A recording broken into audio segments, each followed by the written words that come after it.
So the question that Theodore Raven asked was, do you believe that Erik really existed as LaRue claimed? So you want to start that off, Rosie? Yeah, and this is another thing that Leffy and I have also discovered we kind of disagree on. I don't think he did, personally. I do think there was some stuff that happened at the Opera House Oh, that, there was definitely stuff that oh happened, like yeah, the yeah, chandelier the thing that chandelier fell. counter. I think it was one woman who died. Yeah, like Um, like in the book. Yep. And I mean, that was there. There were also, I read somewhere, I don't know how true this is, but there was weird things happening at the Opera House. Mhm. And That's what I would do. Gaston Leroux, I personally think he just took those things and then let his imagination run wild and created a story with it. That's what I think, but Leffy, you disagree.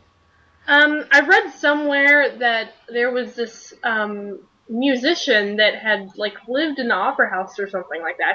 His name was Erik, but it was like a German, like maybe Swedish, like it was spelled with a C, I think. And it was like he seemed like the basis for the Phantom because he was very violent, I think, and he was very like bipolar, almost like Erik is. And I don't quite remember where I read that, but that sort of led me to believe that maybe he did exist. And I don't think from what I've read, because I did a project on Gaston Leroux, I like was Gaston Leroux, man. I like researched him up the wazoo. Um, from what I read, I don't think he was truly. I don't think he was. He was just a detective writer. That's all he was. He was a pulp fiction writer, and he wasn't that highly regarded compared to Victor Hugo. And I don't think he could have come up with such a complex character as Erik without a little bit of help, honestly, because all his other characters are pretty much two dimensional. Like even Raoul, I would have to say, and Christine too.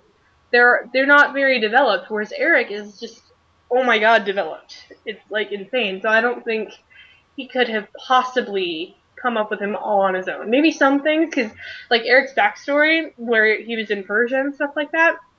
I think Leroux himself was he had been to Persia because he was like an undercover like journalist that he went to all these different countries that in disguise.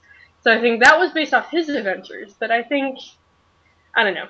So, but oh, you can go ahead.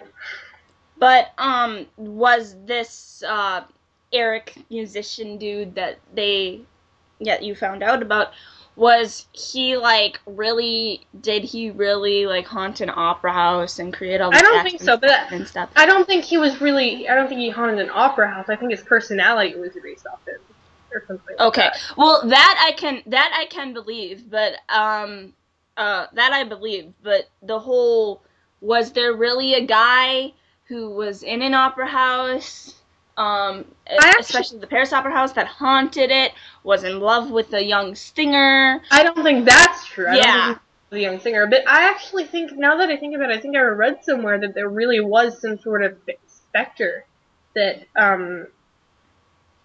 had haunted the Paris Opera House for a stun, but I don't think it was very widely publicized. But maybe LaRue, because LaRue was like a big fan of classical music, so I think he'd been to the Paris Opera House a lot. So, because you can tell by all the classical music he put in his book, there's like Mhm. 20,000 references to operas in the book. So, Mhm. um, but there actually was supposedly, I don't know if many people know this, a basis for Christine that she was like supposedly the basis for her. Her name was Christina Nielsen. Yeah, I've heard about her. Yeah. Mhm. So I've heard of I her. and she actually in on Lady Ghost's website she talked about how Christina had actually planned like she was going to sing at a gala at the Paris Opera House. You know, like in the Yeah. beginning of the book there was a gala, but she mysteriously had an illness and did not sing that night, similar to Carlotta. Mhm. So I'm thinking that she really was the basis, and she was supposedly one of the greatest singers of her time. So and she's really pretty too. She kind of looks like what I picture Christina as. So, but I don't know. I think maybe he might have existed. I think it's just false hopes that he existed. I think we all wish he existed, but He would yeah, have been dead now anyway, though. yeah. Yeah, skeleton. I mean, come on. It is no ordinary skeleton. Oh yes, the last line of the book. Um, that's my favorite. One of my favorite lines in the book. My favorite line is he had a heart that could have held the empire of the world, and in the end, he had to content himself with a cellar. I love that quotation. Ah, that's amazing. I love that line.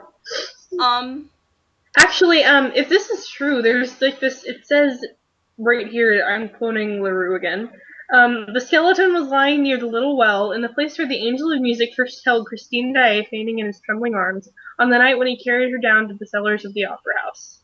So I'm wondering, like, I think there might have actually been a basis for that. I think there might have been a skeleton that they found. It probably wasn't Erik. It was probably someone from the commune, but I don't know. Perhaps we should go to, I can't remember what it was. Was it the National Academy of Music? Yeah, that's Yep. that's what Paris Opera House is. Yep. Perhaps we should, go there and see if they have anything. Investigate.